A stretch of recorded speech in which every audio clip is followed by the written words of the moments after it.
السلام علیکم، کریٹیو مسلم چینل میں آپ کو خوش آمدید۔ آج جس موضوع پر بات کی جائے گی وہ زکوٰۃ کے بارے میں ہے۔ زکوٰۃ کے لفظی معنی ہے پاک ہونا، بڑھنا یا نشو و نما پانا۔ اصطلاح میں حلال طریقے سے کمائے گئے مال میں سے مقررہ شرح سے معین حصہ اللہ تعالیٰ کی راہ میں خرچ کرنا زکوٰۃ ادا کرنے کے بعد مسلمان کا مال نہ صرف پاک ہو جاتا ہے بلکہ اس میں برکت ہوتی ہے اور وہ مزید بڑھتا ہے۔ زکوٰۃ ان لوگوں پر فرض ہے جس کے پاس ایک خاص مقدار میں سونا، چاندی، نقدی یا سامان تجارت موجود ہو۔ اس خاص مقدار کو نصاب کہتے ہیں۔ سونے کا نصاب 7.5 تولے اور چاندی کا نصاب تقریباً 52.5 تولے ہے۔ زکوٰۃ کسی مال یا چیز پر اس وقت فرض ہوتی ہے جب اسے جمع کیے ہوئے پورا ایک سال گزر جائے۔ زکوٰۃ کے مصارف کے بارے میں سنیے۔ صدقات یعنی زکوٰۃ تو مفلسوں، محتاجوں اور کارکنان صدقات کا حق ہے اور ان لوگوں کا جن کی تالیف قلوب منظور ہے اور غلاموں کے آزاد کرانے میں اور قرض داروں کے قرض ادا کرنے میں اور اللہ تعالیٰ کی راہ میں مسافروں کی مدد میں بھی یہ مال خرچ کرنا چاہیے۔ زکوٰۃ کی فضیلت۔ زکوٰۃ اہم ترین مالی عبادت ہے۔ قرآن مجید میں نماز کی ادائیگی کے ساتھ ساتھ زکوٰۃ دینے کا بھی حکم ہے۔ اللہ تعالیٰ کا ارشاد ہے اور نماز قائم کرو اور زکوٰۃ ادا کرو، سورۃ بقرہ۔ اس دنیا میں اللہ تعالیٰ نے کچھ لوگوں کو بے شمار دولت سے نوازا ہے اور کچھ کو کم۔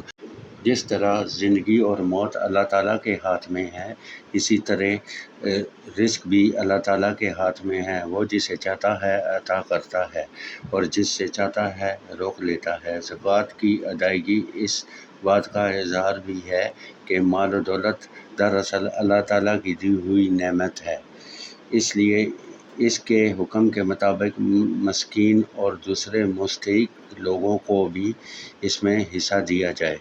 جب کوئی مسلمان مال و دولت جیسی نعمت اللہ تعالیٰ کی راہ میں قربان کر دیتا ہے تو اللہ تعالیٰ خوش ہوتا ہے اور اسے اپنے اوپر قرض قرار دیتا ہے اور وعدہ کرتا ہے کہ وہ یہ قرض کئی گنا بڑھا کر واپس کر دے گا۔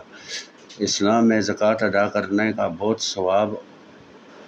زکوٰۃ کی معاشرتی حیثیت۔ معاشرتی لحاظ سے زکوٰۃ کے بہت سے فوائد ہیں جن میں سے چند ایک یہ ہیں۔ نمبر 1، زکوٰۃ کی ادائیگی سے مال میں برکت پیدا ہوتی ہے اور وہ بڑھتا ہے۔ نمبر 2، زکوٰۃ کے ذریعے امیر لوگوں کے دلوں میں غریب لوگوں کے لیے ہمدردی پیدا ہوتی ہے۔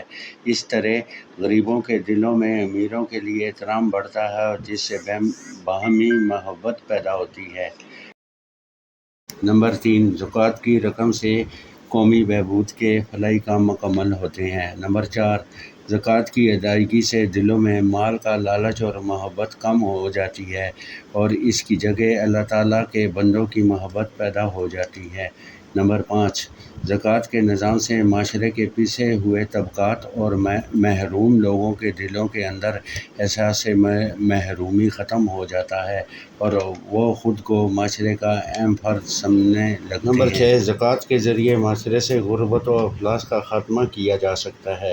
نمبر 7، زکوٰۃ کی وجہ سے نئے مسلمان ہونے والے گھرانے زیادہ اعتماد اور اطمینان کے ساتھ اسلامی تعلیمات کو سمجھنے لگتے ہیں۔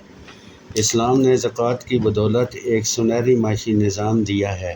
اس نظام کی بدولت افراد معاشرہ میں خوشحالی اور بہتری اور روزگار کے مواقع میسر آتے ہیں۔ دولت چند ہاتھوں میں سمٹنے کی بجائے معاشرے کے ہر فرد کے پاس جاتی ہے۔ معاشی نظام کی بہتری کی وجہ سے ملک و ملت کے لوگوں کو باہمی سکون اور اسلامی نظام پر عمل کرنے سے استحصالی قوتوں کا خاتمہ ہوتا ہے اور قومی فلاحی ریاست تشکیل پاتی ہے۔ امید ہے دوستو آپ کو ہماری یہ ویڈیو اچھی لگی ہوگی۔ اسے لائک کیجیے گا اور اسے سبسکرائب کیجیے گا۔ آپ کا بہت بہت شکریہ۔ خدا حافظ۔